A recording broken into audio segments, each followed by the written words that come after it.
parler de Dieu. Je ne sais pas si vous croyez en Dieu, mais Dieu est bel et bien réel. Ce n'est pas un rêve, ce n'est pas non plus une utopie, mais c'est une vérité.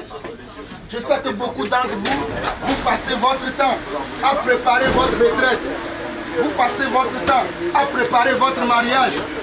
Mais beaucoup d'entre vous aussi ne passent pas leur temps à préparer leur éternité.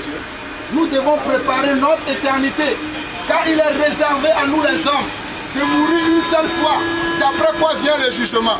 Il est réservé à nous les hommes de mourir une seule fois, d'après quoi vient le jugement de Dieu.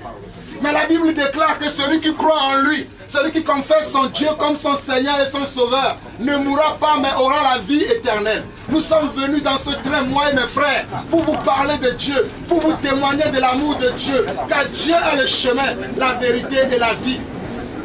Comme je disais tantôt, beaucoup d'entre nous, nous préparons notre retraite, n'est-ce pas? Nous avons des livrets A. Moi j'ai un livret A sur lequel je mets de l'argent tous les fins du mois pour ma retraite. Mais ce que je fais en plus, c'est que j'ai préparé aussi mon éternité. Car je sais que le jour où je vais mourir, ça ne sera pas la fin réelle pour moi. Car la Bible déclare qu'il est réservé à l'homme de mourir une seule fois, d'après quoi vient le jugement. Le jour où je vais mourir, c'est là où Dieu va me demander maintenant. Jean-Paul, je t'ai donné 80 ans à vivre sur la terre. Je t'ai donné 50 ans à vivre sur la terre. Qu'est-ce que tu as fait de moi? Qu'est-ce que tu as fait de ma parole? C'est ce que Dieu va me demander. Il va me demander, Jean-Paul, tu as vécu 40 ans, 50 ans, 60 ans, 70 ans sur la terre. Qu'est-ce que tu as fait de ma vie? Qu'est-ce que tu as fait de ma parole? Parce que même la vie que nous avons aujourd'hui, c'est Dieu qui nous l'a donnée. Malheureusement, beaucoup ne croient pas à ça. Mais c'est Dieu qui a permis que tu te réveilles aujourd'hui. Que tu sois parmi les vivants, ce n'est pas par tes propres forces. Il y a des gens qui comptent sur leur travail. Croyez-moi, les entreprises se ferment aujourd'hui. Quand l'entreprise dans laquelle tu travailles ferme, qu'est-ce que tu vas faire? Quand ton mari, ta femme t'abandonne, qu'est-ce que tu vas faire? C'est pour ça que tu dois croire en Dieu. Et en ce moment-là, Dieu va te soutenir. Dieu va te dire comment tu dois vivre maintenant. C'est pour ça que vous me voyez parler comme ça. Ce n'est pas que moi je suis déjà arrivé, mais c'est parce que j'ai reçu Jésus dans ma vie. Et tous les jours, Jésus m'enseigne comment vivre. Gare de l'Est. Donc nous avons avec nous des Bibles qui parlent de Jésus-Christ. Nous avons ici avec nous des Bibles. Mes frères peuvent vous en donner. Si vous avez besoin de Bibles, demandez à un frère. Levez vos mains. Moi, je veux simplement une Bible. Nous la donnons gratuitement. Et nous ne vous invitons pas à venir dans notre église. Nous donnons simplement la parole de Dieu. Si vous voulez la parole de Dieu, levez simplement la main là où vous êtes. Nous allons vous donner une Bible gratuitement. Nous allons vous donner un prospectus aussi gratuitement. Mais sachez que Dieu s'est révélé à vous aujourd'hui par la bouche de ses serviteurs. Soyez bénis, ayez un bon après-midi. Bye bye. Mesdames, Messieurs, bonjour. Nous venons pour vous apporter la parole de Dieu. La parole est la vie. C'est la seule parole qui sauve. Jésus-Christ a dit, je suis le chemin, la vérité et la vie.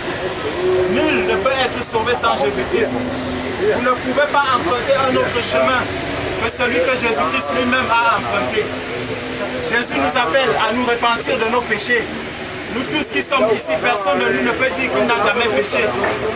Celui qui a péché, qu'il sache que dès aujourd'hui, il ne peut pas entrer dans le ciel. Mais il y a quelqu'un qui a payé de sa vie pour laver le péché, pour ôter le péché, pour nous rendre libres. C'est pour ça que Jésus-Christ est venu. Jésus nous appelle à la repentance. Jésus nous appelle à la vie. Jésus nous appelle à nous pardonner les uns les autres. Jésus nous appelle à aimer notre prochain. C'est cet amour qui nous manque aujourd'hui. Les couples aujourd'hui se détruisent parce qu'on n'arrive plus à se pardonner. Les familles aujourd'hui se détruisent parce qu'on n'arrive plus à se pardonner. Jésus est venu apporter le pardon. Jésus nous apprend à nous pardonner. C'est avec l'esprit de Jésus que nous pouvons nous pardonner les uns les autres. En cette journée, nous vous appelons à vous tourner vers Jésus-Christ. Non pas à vous tourner vers une religion, non pas à vous retourner vers une église, ni une assemblée des hommes, mais à vous tourner vers Jésus-Christ. C'est lui le chemin, c'est lui la vérité et c'est lui la vie. Nous avons des Bibles que nous distribuons. Si quelqu'un a besoin d'une Bible, il peut demander, c'est gratuit. Nous avons des traités que nous distribuons. Si quelqu'un en a besoin, c'est gratuit. Recevez la paix de Jésus-Christ dans vos cœurs. Réconciliez-vous les uns les autres. Soyez en paix les uns vis-à-vis des autres. Le Seigneur nous appelle à respecter toute autorité. Aujourd'hui, regardez le mépris que les hommes ont vis-à-vis des autorités. Mes frères, mes sœurs, répentez-vous pour la désobéissance à ces autorités. Vous devez respecter l'autorité. Peu importe, la Bible dit que toute autorité vient de Dieu. C'est Dieu qui a établi ces autorités sur la terre. Nous devons les respecter. Soyez en paix et passez une bonne journée. Il a prévu un jour pour le jugement. C'est le jour où Jésus-Christ reviendra pour juger les morts et les vivants péchés. Et le salaire du péché, c'est la mort. Nous sommes tous condamnés à l'enfer parce que pour entrer au paradis, il faut être parfait. Et aucun d'entre nous n'est parfait. Dieu a envoyé son fils Jésus-Christ afin qu'il puisse payer de sa vie pour chacun d'entre nous à la croix. Pour que nous ayons l'assurance d'aller au paradis après la mort. La Bible nous enseigne qu'il est réservé aux hommes de mourir une seule fois, après quoi vient le jugement. Nous avons tous ce rendez-vous divin qui est celui de la mort. Personne ne peut se lever au milieu de nous et se targuer qu'il ne passera pas par la mort. La mort est le chemin de nous tous. Mais il faut se préparer à l'après.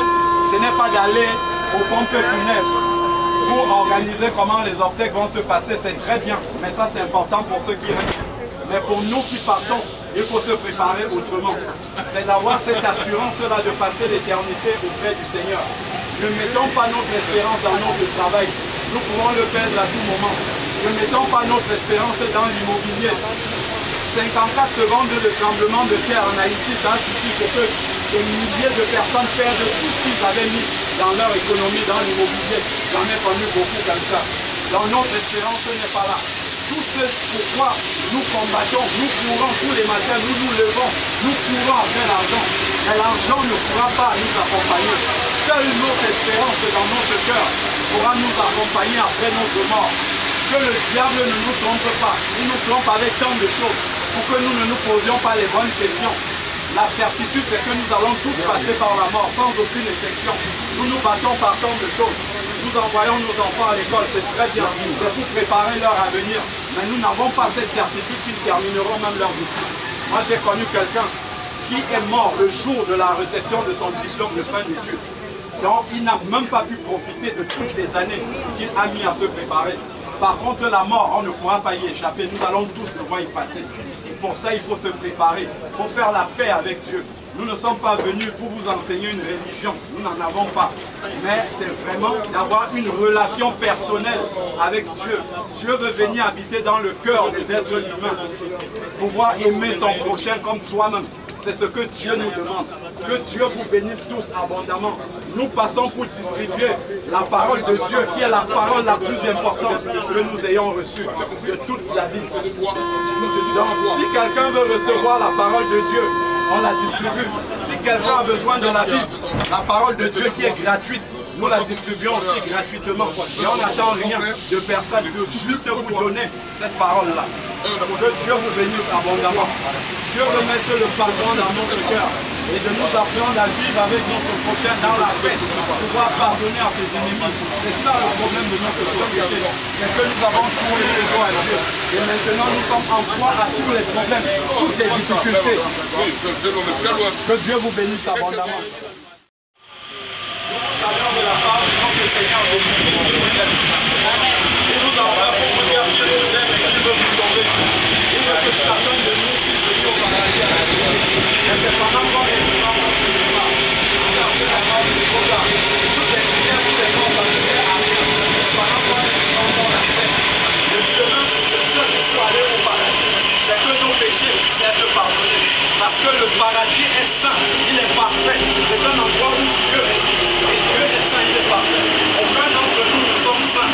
Donc nous avons besoin de Jésus-Christ.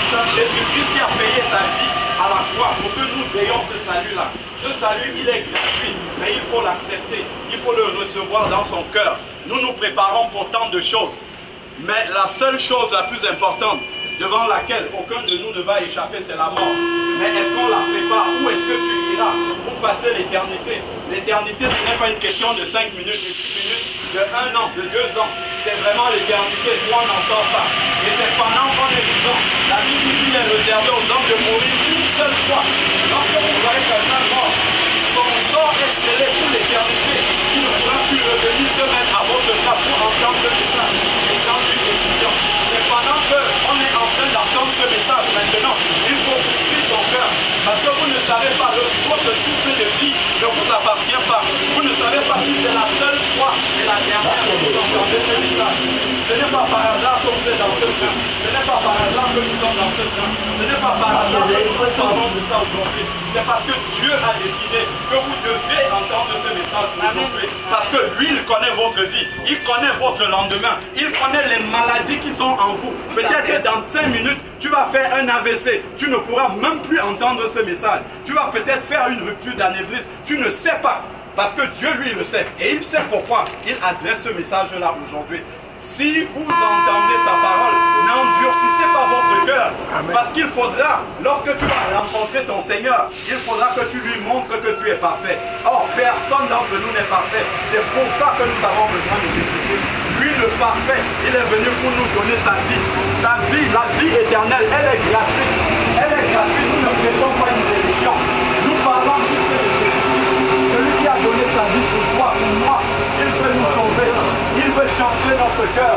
Il veut transformer notre cœur pour que nous puissions vivre en paix avec notre prochain. Que nous puissions pardonner à notre prochain. Que nous puissions aimer nos ennemis. Mais ça vient de Jésus-Christ. Ça vient de la puissance de Dieu. Parce que par toi-même, tu ne peux pas aider tes ennemis. Tu ne peux pas pardonner à tes ennemis. Seul Dieu peut transformer ton cœur pour que tu puisses le faire. Que Dieu vous bénisse abondamment. Amen. On se prépare pour les études, mais pour la mort, on a une mauvaise manière de se préparer. C'est d'organiser ses obsèques, d'aller au pompe funèbre, ce n'est pas mauvais. Mais sachez une chose, c'est qu'il est réservé aux hommes de mourir une fois, après quoi vient le jugement. Nous allons tous passer en jugement devant l'Éternel. Personne ne peut lever sa main ici pour dire que lui, il ne mourra pas. C'est la chose la plus certaine de notre vie. Il faut donc se préparer de la bonne façon. Il faut entrer au paradis auprès de Dieu. Voilà, il nous envoie pour pouvoir vous annoncer ce message-là avant qu'il ne soit trop tard. Parce que ton souffle de vie ne t'appartient pas. Tu ne sais pas si dans 5 minutes tu auras une rupture d'anévrisme. Tu ne sais pas si dans 5 minutes tu auras un AVC. Mais Dieu veut te parler maintenant que tu peux encore enseigner. Dieu veut te dire de repentir de tes péchés, de demander pardon. Dieu veut ton cœur. Dieu veut changer ton cœur. Il veut te donner la capacité d'aimer ton prochain. Il veut te donner la capacité de pouvoir pardonner à tes ennemis, de pouvoir vivre en paix avec ton voisin, avec ton frère, avec ta soeur. Il y a des années, tu t'es brouillé avec ton père, avec ta mère. Tu ne lui parles plus, mais Dieu te demande de te réconcilier avec lui. Dieu te demande de demander pardon à ton père. Dieu te demande de demander pardon à ta mère, avec laquelle tu t'es embrouillé. Dieu te dit que ce n'est pas une bonne chose. Dieu te demande de demander pardon à ton frère, avec lequel tu ne parles pas depuis des années. Dieu te dit, il t'avertit, parce que ton souffle de vie ne t'appartient pas. Peut-être que tu n'auras pas le temps de faire la paix avec ton frère, de faire la paix avec ta mère. Mais Dieu t'appelle aujourd'hui à demander pardon pour le mal que tu as fait. Dieu veut changer ton cœur. Dieu veut te pardonner de tes péchés. Ouvre ton cœur et parle à ton Dieu. Il est là aujourd'hui, te tend la main. Saisis-la.